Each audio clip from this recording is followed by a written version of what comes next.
Walk into any pharmacy today and you will find an entire wall dedicated to anti-aging. Creams, serums, retinols, peptides, collagen boosters.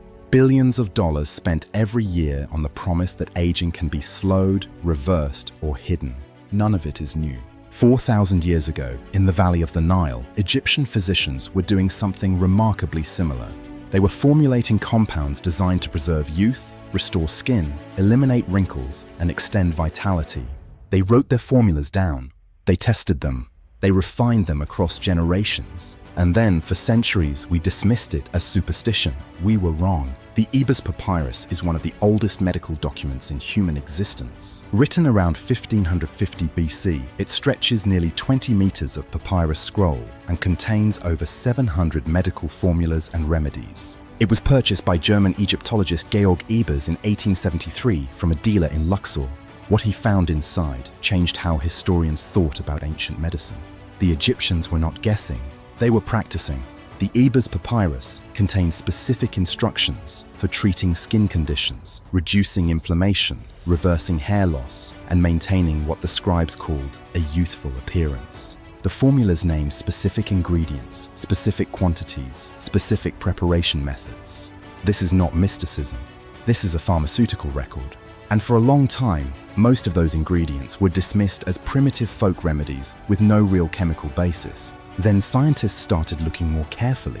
Fenugreek appears repeatedly in Egyptian anti-aging formulas. The Egyptians applied it to the skin as a paste and consumed it as an internal treatment. For decades, ethnobotanists noted its use but couldn't explain why it worked. Then, modern analysis revealed that fenugreek contains diosgenin, a steroidal saponin that can stimulate collagen production in skin cells. Collagen is the structural protein responsible for skin elasticity and firmness. As we age, collagen production declines. Fenugreek, it turns out, directly addresses that decline at a cellular level. The Egyptians didn't know what collagen was. They didn't have the vocabulary, but they knew what fenugreek did to aging skin. They had been observing it for generations. The result was the same even without the mechanism. This pattern repeats across the Ebers Papyrus with striking consistency. Castor oil was used extensively in Egyptian beauty formulas, applied to the skin and scalp to prevent aging and hair loss. Modern biochemistry has confirmed that castor oil contains ricinoleic acid, a compound with significant anti-inflammatory properties and the ability to improve lymphatic circulation in skin tissue. Improved lymphatic function directly correlates with reduced skin aging. Honey appears in over 900 Egyptian medical formulas, including many targeting skin preservation.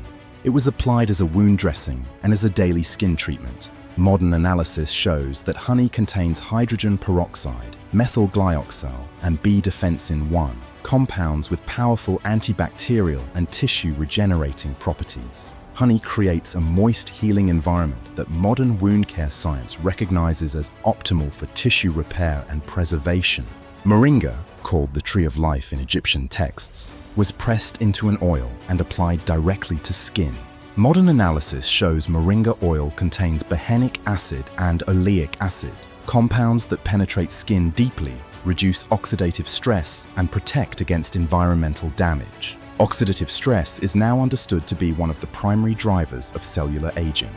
The Egyptians didn't know about oxidative stress, but they knew moringa oil kept skin looking younger longer.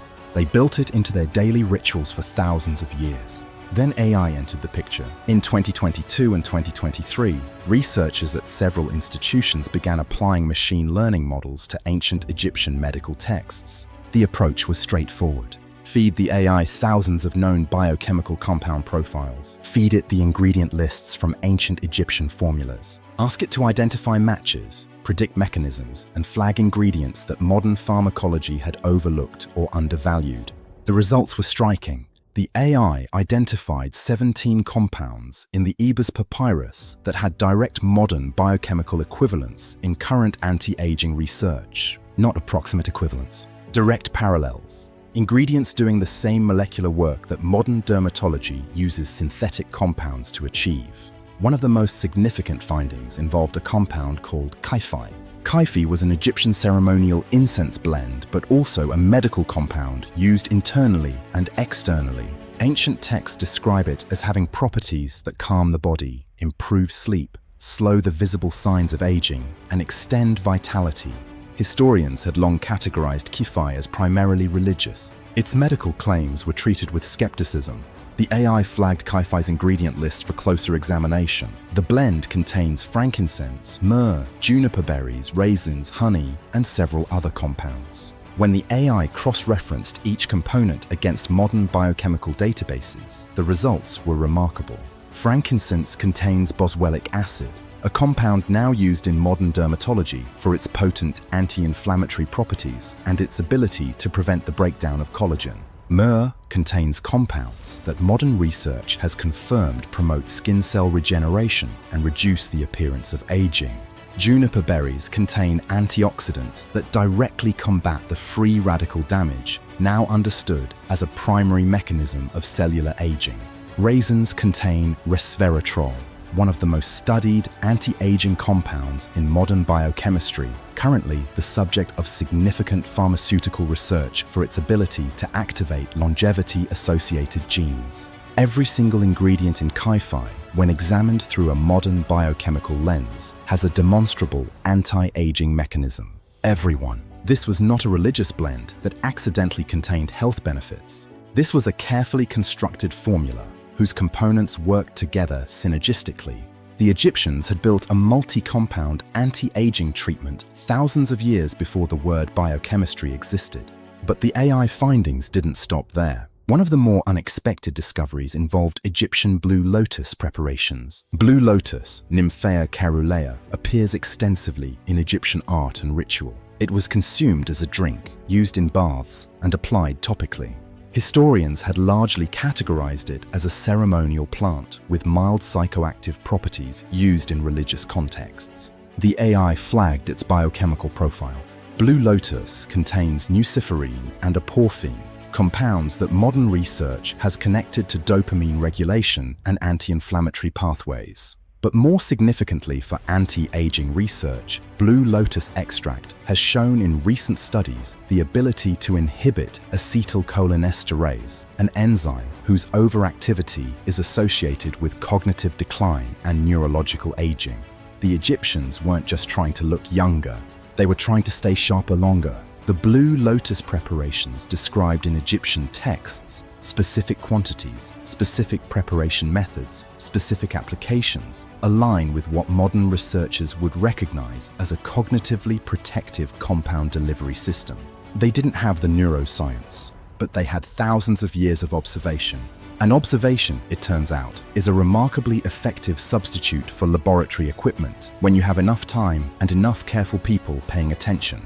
The AI analysis also identified something that had been hiding in plain sight for decades. Egyptian cosmetics, the famous Kohl eye makeup, the elaborate skin preparations, the hair treatments, were not purely decorative.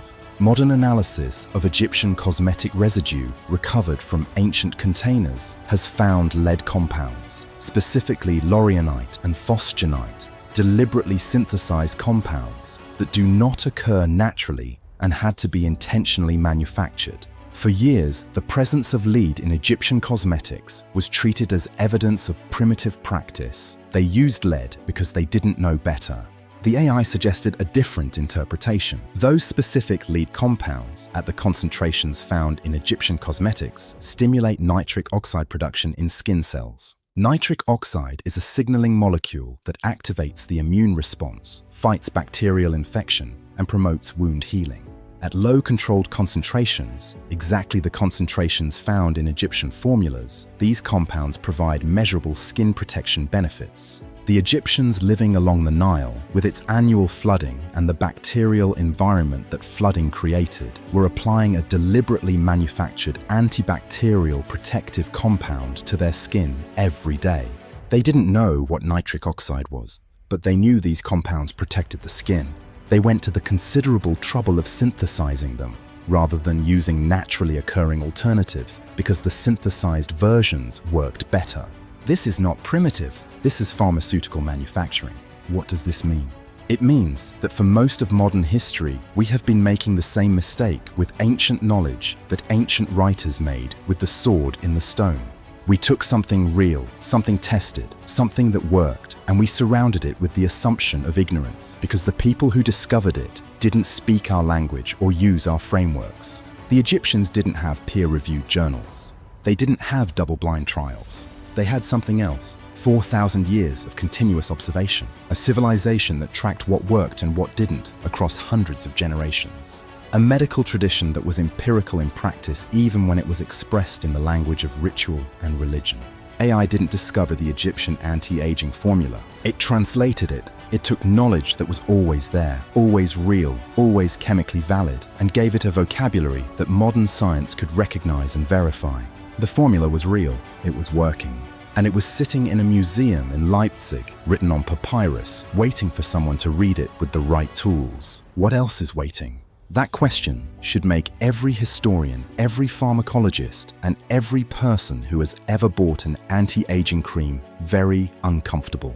Because if the Egyptians were right about Fenugreek and Moringa and Kyphi and blue Lotus and synthesized lead compounds, and the biochemistry confirms they were, then the question is no longer whether ancient civilizations had real medical knowledge. The question is how much of it we have not yet found. As always, we'll see you in the past.